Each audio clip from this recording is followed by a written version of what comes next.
Люди в мире разговаривают на разных языках, но у каждого есть свой родной. В рамках Года педагога и наставника в Чувашии стартовал республиканский конкурс «Лучший учитель родного языка и родной литературы». Стали известны имена лауреатов конкурса. Прошли два очных тура. В первый день конкурса участники в рамках конкурсных испытаний «Уроки. Классный час» продемонстрировали свои профессиональные навыки. Так, Ирина Николаева принимает участие в этом конкурсе уже во второй раз. Будучи учителем чувашского языка и литературы, она старается разнообразить их, чтобы привить к детям любовь к родному языку. Уроки очень разнообразные проводим, интерактивные техники используем, технологию используем, конкурсы, викторины, различные акции проводим.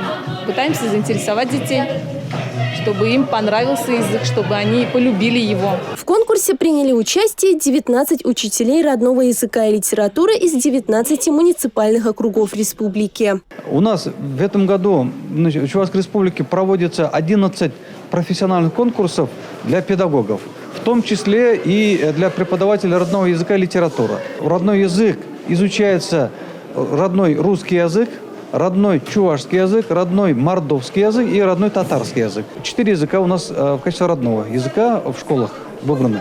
Лауреатами конкурса стали Светлана Храмова, педагоги 48-й школы Чебоксар, Алевтина Такина из Новочебоксарского лицея номер 18, Анжела Московцева из Янгильдинской СОЖ Чебоксарского муниципального округа, Любовь Итюкова из Большеяльчикской СОЖ Яльчикского муниципального округа и Ирина Долгова из Алтышевской школы Алатырского муниципального округа. Имя победителя будет объявлено на торжественной церемонии чествования участников и победителей республиканских конкурсов профессионального мастерства педагогов. Победитель будет представлять Чувашию на всероссийском конкурсе «Лучший учитель родного языка и родной литературы». Милена Алексеева, Юлия Адюкова, Павел Иридков, Республика.